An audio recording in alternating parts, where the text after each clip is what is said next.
Hello and welcome to the July Outturn Podcast. Coming up, that's a tremendous nose, isn't it? It's sweet, it's meaty, it's kind of everything you would expect and want. To accompany gardening or sketching, how about that for a bottle name? Wonder who was on the panel that day. Feeling poetic. I'm Richard Gosselin in the seat again. You'll notice a change of face next to me. Delighted today to have Mad Schmall, who looks after social media, community management for the Society. Obviously a familiar face to many, and tasted many whiskies for us as well. Yeah. So thanks for joining us, Mads. No problem. I'll try and do my best. Fill Calum's very large shoes. Yeah, well, yeah. Calum's a wee bit poorly, apparently, so get well soon, Calum. But delighted you can join us, Mads. You know, we're looking ahead to July and the Outturn that's coming out. As always, like a tremendous variety of whiskies. We thought we'd kind of dig in a wee bit into the theme of maturation, the variety of cask types that the Society offers whiskey from. So we picked out a few bottles. We're going to taste through a few of these and talk about, you know, the different forms of maturation. You know, whiskey can be so different depending on the cask that it's spent time in, and we're going to check out a few different variations in that. Maturation, any kind of go-to casks for you, Mads? Anything that you're particularly into or that you avoid?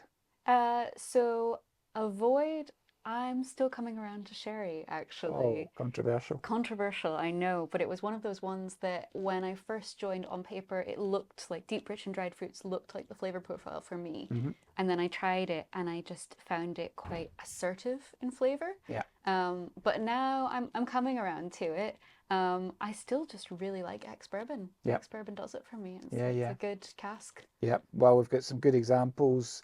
Certainly when you get good distillate sitting in a ex-bourbon cask, and you know, not even a first fill, but you know, maybe it's the second time around for the cask filling, and you leave it for long enough, let that distillery character come through. Yeah. That's fantastic. Yeah. And I know what you're saying, sherry can be more of a, certainly our seasoned sherry casks, they provide a real punch. Yeah. So you've got to be up for that, you know. You got to be ready for it. And I think as well, I mean, the good thing about our whiskey in particular is with the sherry casks, you get so many different flavors that I do feel like there probably is a sherry cask for everyone. So if you try it and you don't like it, it's probably worth coming back to. Yeah, definitely. And then there's a difference between the specially commissioned seasoned sherry casks that we use, which definitely provide that impact, you know, really up front. And then the ex-bodega casks, which are, you know, maybe more gentle in their influence. Yeah. The wood is not as active. They've been sitting in a bodega for many years, potentially decades. So that's bringing it's a different kind of sherry cask, isn't it? Absolutely. All right, shall we drink some whiskey then? Let's crack on. What are we going to start with? You want to crack that one open, and I'll see what it's all about. So first fill bourbon hogshead. Obviously, most whiskey goes into casks which have already held a different spirit. Most often it's bourbon whiskey, but not always. And we occasionally have virgin oak casks as well, which have never held any other spirit. Good job. Spilling whiskey there. But first fill is obviously the first time that we've put whiskey into a cask. So it's come from a bourbon cask, and this is the first time that we put the whiskey in it. Cheers. Cheers. So this is 36.219 Pondering Thoughts, and it's an 11-year-old, spicy and dry flavour profile. Yeah. Right. And it's a Speyside first fill ex-bourbon hogshead. So you'd expect to get a bit more of the woody influence on a first fill cask, right? Definitely, this is one where you see lots of pencil shavings and kind of those drier, woodier notes coming out. It can be quite a chewy flavour profile. Yeah. Certainly got the spiciness on the nose. And yeah, it feels quite punchy, doesn't it? It's punchy. Yeah. Really pleasant though. Yeah, but it's definitely... Needs a bit of water. I think it does need a wee splash of water. Just to bring out some of the sweeter notes. Always good to try it without though. Yeah. Yeah, but you can, that's softened out a bit. But yeah, definitely that woodiness is there, isn't it? I actually almost get a little bit of pine from it, pine needles. Yeah, kind of pine resin, kind of gumminess. Mm-hmm. Very pleasant. Yeah, kind of wee menthol note. Very nice. It's from a distillery that uses worm tub condensers, so quite a robust spirit, I would say. Not quite as meaty as some other distilleries that use the worm tubs, but No, yeah. there really isn't a lot of heaviness in No. this. I think it would be actually quite a good one for pairing with food or even putting it in a highball. Yeah. It would stand up pretty well to that. One of 270 bottles, 36.219. First fill, ex-bourbon hogshead. And, you get all kinds of different figures in this, but a lot of distillers that I've spoken to, they'll say that like at least 60% of the whiskey's character comes from the wood that it's matured in. Others will argue that, everyone's got their own point of view, but it's making a major contribution into the final character of the whiskey in the glass, right? Absolutely. And I think especially with this type of cask, you can really see the wood influence in it. You can taste it, you get it on the kind of chewier notes, the dryness coming through. It's a good whiskey to start with, maybe not as your very first whiskey ever, but further down the line, it's a really good example of what an active cask can do. Yeah, absolutely. And we've got some other examples this month of first fill ex-bourbon. This is 39298, and it's simply called Fresh with an exclamation mark. So I guess that tells you everything you need to know. 10-year-old from also a Speyside distillery. So, that's going to provide more of that kind of woody freshness. It even says pure highball juice as well for that one. Yeah, and I would say probably with that flavor profile, quite a little bit of sweetness as well. So Yeah. if you're less of a spicy and dry fan, maybe go for this one because it's light and delicate. So it's good for sipping neat, but also works well in highball. Yep. Okay. So we wanted to go through a range of different maturation types. We've had our first fill. So let's go second fill, ex-bourbon barrel. This is cask 94.39. It's called Sunflower Seed Shortbread. Let's see what we've got here. These are kind of hefty measures as well. It's quite a hefty measure. Don't have to finish it. And we're going young and sprightly here, aren't we? Yeah. Oh, totally different character. Yeah, there's an effervescence on the nose. Yeah. This is from a distillery. It's the Highland region, right? Feels like Aberdeenshire to me. And it's got a kind of unusual form of distillation. They use the cooling ring on the still, and they actually trickle water down the outside of the still. I think it's unique in Scottish distillation. So it brings a wee kind of different character to it. And that's just the spirit before it's even gone in the cask. So I love the tasting note on this one where we talk about getting the lawnmower out for the first time after a long winter. So we're not quite at that point. We're in July now. Hopefully, if you have a lawnmower, you have gotten it out. But it does have that freshness to it. Like at the start of spring when it's not quite warm enough to go out in just a short sleeve top. Yeah, there's a bit of grassiness, isn't there? Bit of sap, maybe. I'm getting quite a lemony note as well. The distillate is getting more of a chance to come through in this. Certainly less of the kind of pencil shavings that you were talking about with the first fill, and less noticeable wood influence in terms of that, what they call a carpenter's dram or something like that. Yeah. Where the wood is so prevalent. There's almost a kind of sweety sharpness to it as well. Like if you had, what are they called? Sherbet strawberries? Yeah. Something like that. Yeah. Like a hard-boiled sweet. Yeah, a wee bit kind of sherbet aspect to it as well. Yeah, very nice. We're not going to crack this one open just now, but in July we do have a new Vaults collection bottling out. It's 52.45 Sea Breeze Through Quince Trees, 30 years old, distilled on the 20th of October 1993, and this is second fill, ex-bourbon barrel.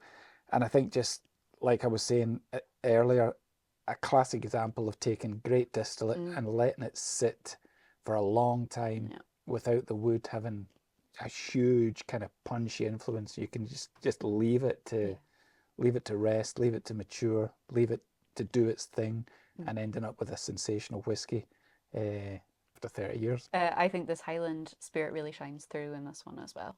Yeah, quite coastal. It's up Very coastal. on the northeast coast. It is. This one. Not the most scenic distillery, I might say, but, producing some great whiskey. And, when it's 30 years old like this, absolutely sensational. And, we do a lot at the Society with different forms of maturation, additional maturation, changing a cask of whiskey from one cask to another type to bring in a different influence and different layers. This one hasn't been touched. No. Just let it sit there for 3 decades, let it do its thing, and you end up with something really, really special. So that's your Vaults collection offering for July. That's really the magic of the cask. That really shows that off. Yeah. Okay, let's look at some different kinds of maturation. I'm looking for 95.104. So this is to accompany gardening or sketching. How about that for a bottle name? You're into your gardening these days, Matt. I am, yeah. It's a good one for you. 11 years old. And, moving on from bourbon wood, this is a second fill French oak barrique. You want to crack that one open, Mads? So obviously, bourbon accounts for, at least 90% of what we get in the world of whiskey in terms of maturation. But within that final 10%, there's a huge variety of different kind of wood types and different kind of spirits that have been in that wood. So this is an interesting one. I thought we'd just pick it out because it's a French oak and it's a second fill barrique. Quite good for Bastille Day as well. Yeah, perfect. Yeah. To accompany gardening or sketching. Wonder who was on the panel that day. Feeling poetic. Immediately, it's like a whole different flavour experience, isn't it? It is. It's really, I would say there's a warmth to this one. It's, I kind of get bees buzzing. It really takes me straight to a garden. I've maybe been influenced slightly by the title there, but, sitting near some lavender or something like that, quite warm. Yeah. Probably warmer than it is right now in Scotland, but who knows? Yeah, it's just like, you talk about variety in whiskey. When you go from dram to dram, it's almost like different drinks sometimes. And this is one of our most released distilleries, but it's one that you don't see often as a single malt or a single cask. Yeah, quite rare to see it under its own label, but a big favourite for the Society. And, I think the distillate does well in different wood types, including some of these interesting casks like the French oak. Just brings it to life really nicely. Yeah, that's a cracker, isn't it? I think this might actually be a birthday dram for you as well. So it is 29th of, that's the wrong one. Where are we? 29th of October. There you are. 2012. I won't tell you how old I was when that was distilled, but that is a wee birthday dram. I've got a couple other birthday bottles on the shelf, so maybe that's one for me. You might need to add that one to the collection. Add to the collection. Yeah. It's always nice to see a birthday bottle and think about where you were. 2012. I was a long way from Scotland. So yeah, that's a good one. So that's French oak, and then we were going to go to American oak. So this is 53.472. Islay and Jerez twinned ex-bourbon hogshead, which has been additionally matured in a first fill ex-Oloroso hogshead. So kind of combining those two worlds of Islay distillate and sherry cask maturation. Peat and sherry, always a good combination. Yeah. I think this was actually probably my gateway into sherry. Oh, oh. Peat. Yeah, yeah. Well, it is a lovely combination, Yeah. and it's kind of bridge between the two worlds, I suppose, isn't it? Well, especially because if you get a really heavily peated dram and there's just a hint of sherry, like that can be enough to kind of get your palate used Yeah. to those stronger flavors. Yeah. Or it's like having a whiskey with just that little element of peat as well. Can be enough to kind of draw you into that world Yeah. without it being too overwhelming too soon, too quickly. That's a tremendous nose, isn't it? It's sweet, it's meaty, it's kind of everything you would expect and want. Yeah, that's fantastic. The Oloroso just kind of, well, I don't know if it tempers the peat, but it blends with the peat so nicely, brings that sweetness, and it's already quite a sweet distillate, I find, Yeah. from Distillery 53. But I think this one, it takes me straight to a seaside barbecue. I think the tasting note mentions rum flambéed pineapple, and I could see that, or like pork ribs with pineapple, something where you have that really that sweetness, but also that smoke. Yeah. That kind of sticky sweetness. Yeah, glazed ribs. Yeah, the beach bonfire. It's got that lovely combination of the two worlds. Colour's lovely as well. Ah, glorious, absolutely glorious. Yeah, that kind of Oloroso nuttiness. Definitely a summer dram, this one. Yeah, so that would be kind of your, on the sherry spectrum, that would be a go-to for you. Oh yeah, I think it's got enough of the sherry that it's there, but it's not overbearingly so. Yeah. Good entry level for sherry. It's pretty hard hitting for peat, so if peat's not your bag, maybe ease into this one with caution. Yeah.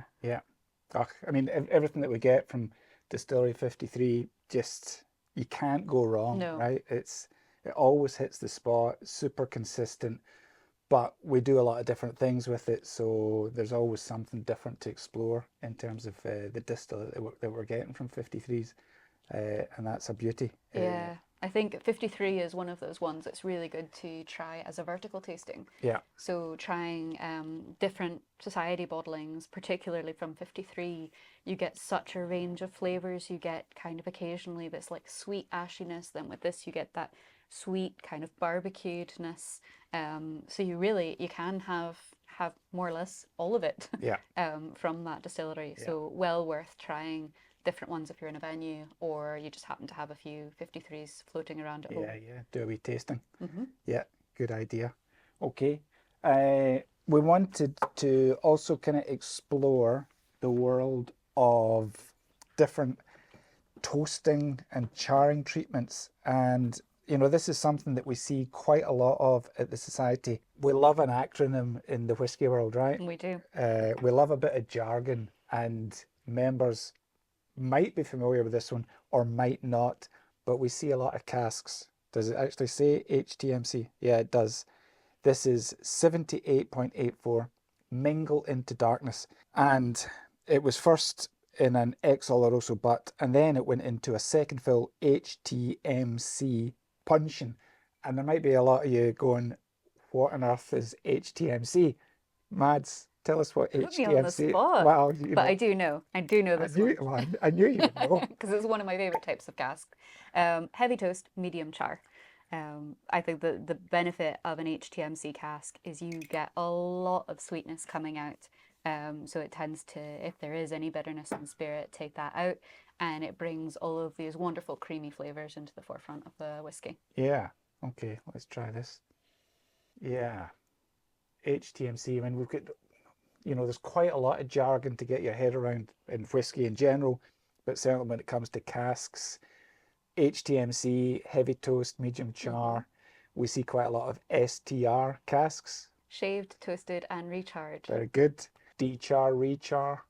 That's a bourbon one, isn't it? Yeah. I think it's a speciality more of Loch Lomond, I think, do more of the D-char, rechar. And that's more when they do a kind of gentle scraping of a cask to remove the charred layer inside the cask, and then they char it again. So they give it a kind of second go, and apparently they can do it like something like 8 times. 8 times. Yeah, to a cask. which is kind of crazy, but also you're like, well, why not? If you can maintain a cask's life and still get the kind of flavour impact from the cask over multiple uses, Why wouldn't you do it? then why wouldn't you do it? Yeah. And I think that, they say they can use casks for more than 50 years. Wow. And still, it's not an inert vessel. It's still Yeah. given a kind of impact to the spirit that goes into it. Well, and that's good wood management as well, being Yeah. able to use something that long. Well, that's very good, isn't it? It's good. It is a bit bonkers Yeah. It's in a good way. it's different, isn't it? It's citrusy, but there's marshmallows in there as well. Yeah, it's ex Oloroso, but then into a second fill European oak puncheon for the remainder of its maturation. 4 years in ex bourbon, and then into a second fill HTMC European oak puncheon for the remainder of its maturation. It's now 10 years old. So yeah, an unusual journey, I suppose. Definitely. And that's reflected in the kind of strangeness of the spirit. I would say that's another good opportunity for tasting our whiskey and looking at what maturation can do to a whiskey. It's trying these different cask types, these, what did you say, rechar? I'm going to get the order wrong. Dechar, rechar? No. Yeah, dechar, rechar. Dechar, rechar. Yeah. And that's actually quite difficult to say. Yeah. After a few whiskies. Or STR, HTMC. Yeah. You kind of have to try them all to just see what it's all about. Yeah. And I was looking for HTMC casks, and it feels to me like the Society is the place to go in terms of that cask type and that treatment that casks get. We've been doing it for a long time. I think at least 10 years since we started filling spirit into HTMC casks. I think there was a bit of like from members initially, not what's going on here, you're playing around with stuff, but the proof is in the drinking, and a lot of our HTMC casks have been award winners, done really well on that stage, but also just gone down well with the members. So, we do quite a lot of it. I think if you're gifting a whiskey, it's hard to go wrong with an HTMC cask, especially if you go, say, Juicy Oak and Vanilla tends to be a really easygoing whiskey. It's not too in your face, but there's plenty of flavour and depth to explore. I mean, they've all got flavour and depth, but that one's maybe a bit more entry level. Yeah. Well, we've got a few bottles this month that fit into the HTMC category. 4.385 Beach Bonfire Blowout, 20 years old. So that's why it's got the black label, because it's an older whiskey, and it's ex-bourbon hogshead into a second fill HTMC hogshead. So that's one to look out for. I'm not going to crack it open. We've got 135.58. Yeah, this is ex-bourbon hogshead into first fill HTMC hogshead. Bizarre yet bona fide. So yeah, deep, rich and dried fruits for that one. And we've got one more. Oh, well, this isn't HTMC. This is just a different wood treatment. 44.180, a forage into orange. And it is first fill number 4 charred hogshead. So not HTMC, but different kind of wood treatment in terms of the charring level. And we do quite a lot of that as well. That there's obviously these different levels of charring. How much do you actually burn the inside of the cask? And I think number 4 is like as high as you can go, right? I think it's pretty up there. I'm sure we had another one that was a number 4 char, and it really, the flavour that you got from that whiskey was just fruity, intense. Really, you could just see the magic that came from the wood in that one. They call it the alligator char, right? They do, yeah. Because the wood's burnt so much it resembles the skin of an alligator, and it just really opens up the wood, doesn't it? It gets more of those compounds coming out of the wood. So yeah, quite an interesting one. 18 years old. Distillery 44, one of my favourites because it's a kind of funky, meaty dram. But you got some worm tubs there as well. Yeah, got the worm tubs as well. So that looks like a beauty. 44.180, a forage into orange. And we thought we'd just kind of wrap up the single malts with this one. It's 140.9 and it's called 3-in-1. And this is like, again, something a bit different, isn't it? something very different. I'm intrigued to try this. Not a Scotch. Oh, look at the colour of that. Oh, wow.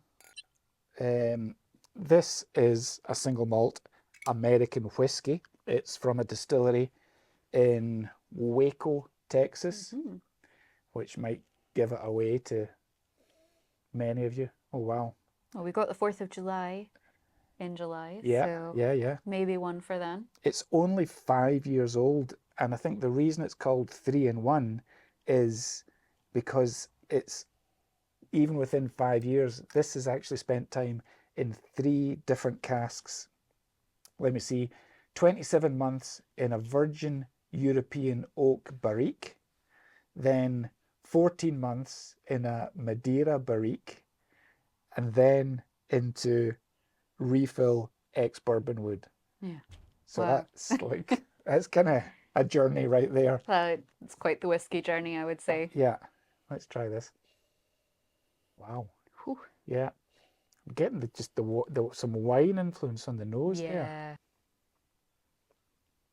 Wow, 5 years old. I don't know much about Texas, but I'm guessing it's like a rapid maturation in the Texas climate, right? Oh, it's quite warm and humid in Texas. Yeah. So that's really taken a lot of influence from different wood types over the course of its relatively short lifespan.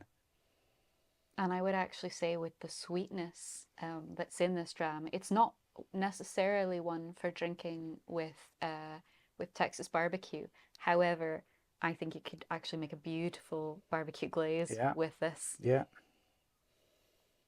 It's almost like a little bit cognac-y or armagnac-y for me. I don't know if that's from the maybe the Madeira barrique or the European oak. I don't know. Now that you're saying it, like I think this one would also be a really good after dinner drink, because it does have that armagnac vibe. Yeah, I can see it in like a proper big goblet. Yeah, it's certainly kind of funky and different. We've got a feature on this distillery in the July issue of Unfiltered, and I didn't know much about it. I knew about the guy who founded it, and then he moved on. But we've caught up with the current team at this distillery to find out a little bit about their history and about what they're doing and about what they're doing differently. So a really interesting read. Connors pulled it together for us. So just really interesting to find out more about. They're like a creative bunch of guys, you know. They're doing all sorts of interesting stuff, and that's clearly reflected in the whiskey that they're putting out. It's such a sweet, syrupy dram. But when I say sweet, it's not cloyingly so. Like there's depth there. It's really hard to believe that this is only 5 years old. Yeah, so that's a good one. Yeah, 4th of July, get your 140.9 3-in-1 single malt American whiskey all the way from Texas. Very good. Right, we've got one more bottle that we wanted to pick out for July because it's the latest release in our small batch heresy series. We don't really say heresy, but we'll call it heresy anyway. Heresy. Batch 25. It's called Citrus Reveries. Did I say that right? Yeah. Okay. Never sure. Right. It's not a word that I'm used to saying, so doesn't trip off the tongue all that easily. Citrus Reveries. 8 years old. It's obviously not a single cask. The Heresy series are small batch whiskies. In this case, it's a lowland whiskey. I was gonna, yeah. Too busy gabbing. Got a brilliant label, which is kind of, don't know if you can see that particularly closely, but it's a kind of Dali-esque, mind-melting world of surreal flavors, melting lemons and all kinds of stuff going on in that label. So a wee bit trippy. It's also the first Lowland heresy we've done, I believe. I think it is, yeah. Wow. And that's a different world again, isn't it? That is just summer in a glass. Yeah. I think we were talking to Julian, who's written a piece in this month's Unfiltered about it, Yeah. and he uses the word sodad. Yes. Which I had to look up. I had to shout to Mads, what does sodad mean? I think What you does it asked me, mean? you were like, do you know this word? And I was like, yeah, it's kind of Pretending to know. No. I had heard it before. I think in music, it's this idea of longing for something that is in the past. It's Yeah. this kind of reminiscing, Nostalgic. nostalgia. Yeah. But it's such a good word, and this Yeah. is so evocative and, Yeah. and like that. Yeah. But then you try this, and it's like the here and now. It's so zingy and vibrant that as much as summer is about reminiscing in the past, this one will snap you out of that. Yeah. It's a lowland whiskey. It's distilled. It's a kind of custom distillation for the Scotch Malt Whisky Society by our friends at Courageous, and they produce a whiskey called King's Inch, and this is, it's kind of hard to explain, but this is a custom distillation that they've done for us as part of their King's Inch series of whiskies. I hope I'm explaining that right. But they're very much about capturing a real sense of the lowland region. Yeah. It's distilled in, I don't know how specific I should be. It's distilled, wow, in the Central Belt. Can I say that? Yeah. That's not too close to the bone. And I think this whiskey is a really good example of lowland spirit. So quite often we say disregard the whiskey regions, but here I think this is a really good example. If you're wondering what it is, this is what it tastes like. Yeah, absolutely. Yeah, it kind of captures what you think of as lowland whiskey in a glass. Super drinkable. You know, we do present the Heresy small batch releases generally at 50% ABV, so they're not cask strength. You know, you certainly don't need to add any water to that. I think it's just right as it is, and like really approachable. I think, you know, for summer drinking. Oh yeah. I think if you wanted, you could drink it neat. Again, this is one that would be absolutely stunning in a highball. It's sweet, it's citrusy. Coming back to it, this is actually the second time that I've had a sniff, and I would say I'm almost getting a bit of gummy bears. In the best way. Yeah. But there's still a bit of wood, and it's just, I would say juicy, quaffable. Yeah, very quaffable. Definitely like one for drinking in the sun. Yeah, for sure. And it's only £58 a bottle. So bargain. Yeah, super value. Very drinkable. So that is Citrus Reveries. A wee bit of sodad to round things off, and that's my new favourite word. Okay, I think we've exhausted our selection for July. There's more to choose from this month's Outturn. Hopefully giving you a good range of different cask types, different forms of maturation, different wood treatments. Something for everyone, Mads. Yeah, indeed. All right, well, thanks for joining us. Cheers. Yeah, cheers, and cheers to everyone at home. Cheers. All the best.